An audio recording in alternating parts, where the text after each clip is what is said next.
When it comes to working with the demons within demonolatry, we always speak about having respect for those demons. And I think in some cases this idea of respect has been a little bit misinterpreted. So I just want to clear that up in today's video.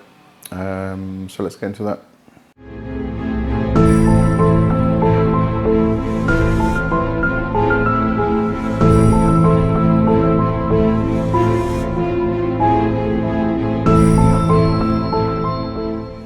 Okay, so when we speak about respect for the demons, now as I've mentioned on this channel before, and you've probably seen it elsewhere as well, there are kind of like two camps to working with the spirits, which we call the demons.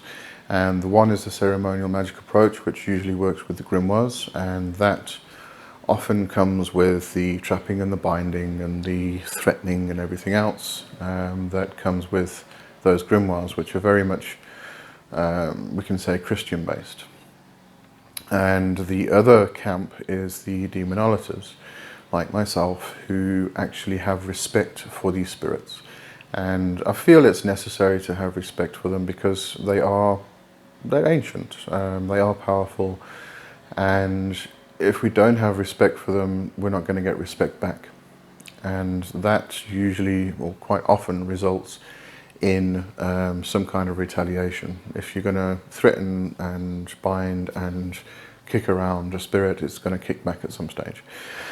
Now, when we speak about this idea of respect, having respect for the demons, it doesn't mean becoming submissive. And I think that's where the misinterpretation has come.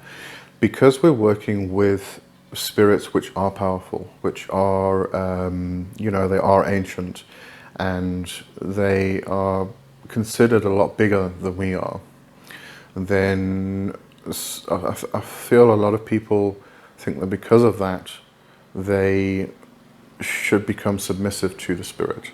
And it's a lot like working with angels or working with the deities, the gods and the goddesses. We do find that a lot of people become submissive. And when it comes to the demons, because of this old interpretation that they are evil, dark, and things like that, which has been bled into our system, into our memories, into our DNA, really, with us being brought up in a Western society where these demons are evil, then we feel like it's a bit different to if we're working with Odin or with deities or with angels or things like that, and there is no difference. The demons that we work with within demonolatry are deities. They are not lesser, they are not lower than the angels or the deities that we work with within other pantheons. They are deities, they are gods and they are goddesses. And so on the one hand we have this understanding that they, from a Western Christianized perspective, that they are lesser and therefore they can be kicked around and trapped and told what to do. On the other hand, we have people who do understand their greatness and their power and things like that, and therefore they feel like they should become submissive. Both are wrong. When we talk about respect, I like to think of it in terms of relationship with another human being. If you have a teacher, and it's a teacher that it's a very good teacher, it's somebody who actually listens to you, understands you, brings you knowledge, shows you the path, guides you and things like that without being nasty or horrible to you, then you have respect for that teacher. And this becomes very much a master-slave relationship. If you look into internal enslavement and the understanding of internal enslavement, then you kind of get the idea a bit better. It is a master-slave relationship. So you have your patient and your therapist, your student and your teacher, well, the other way around. if it's master-slave. And when it comes to working with the demons, it is very, very similar in respect to this. We have respect for the demons. We give them offerings, we give them worship. And when I speak about worship, again, another word, English language is just terrible. Worship is a derivative of worthship, and what this means is that the person or the demon or the spirit or the god or goddess, whatever it is we are relaying to, has a position or a rank which is worth our respect. And so we do worship the demons. Daemonolatry is worship of demons. Simple as that.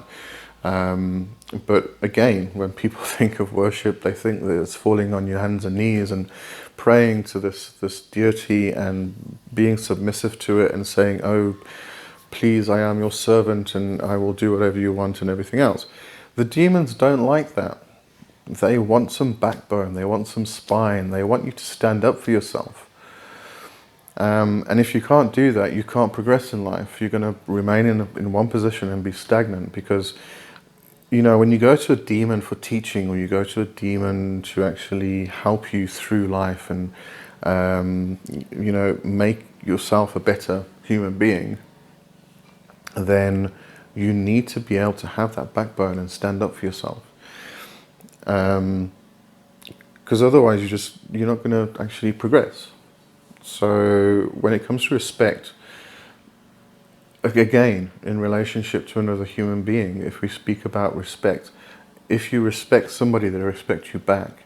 If you are submissive to them, they're probably, unless they're a narcissist, they're probably going to stand there and go, this person isn't worth my time. They're not respecting me, all they're doing is groveling at my feet. That's not respect. Groveling is not respect. So you need to respect the demons in order to get the respect back. And that's what happens. It's a two-way street. But, when you go to a demon for teaching or to improve your life in some way, you're going to have that backbone. They're going to sometimes tell you to remove something from your life because that thing is toxic to you. It's not helping you advance. So you remove it from your life and then you can move forward. Or, it may be something you need to remove temporarily that you can bring back in later.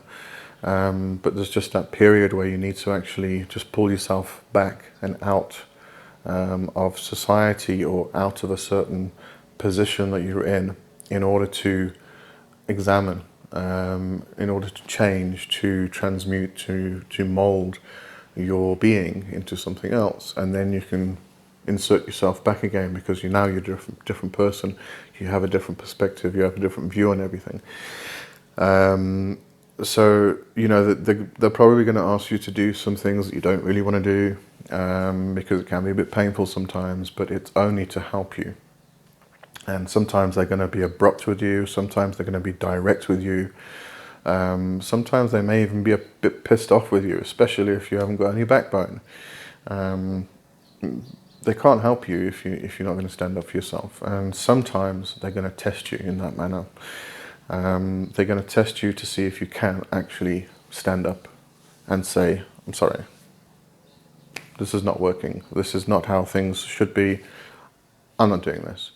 That gets a bit difficult because sometimes you're not sure if it's a test or not. But then what I'm trying to say is you've got to have that backbone and that spine. And with that comes respect. It doesn't mean flopping down and being submissive. So anyway, I just wanted to cover that today, just in case there is some misinterpretation of, this whole idea of respecting demons, because I do speak about it a lot on this channel, and it just needed to be cleared up. There you go. So on Friday, we've got the usual Black Hat Chats live show, and this week we're talking about the witch and the witch's place in the community, responsibility within the community and things like that, and where the witch's role actually fits in.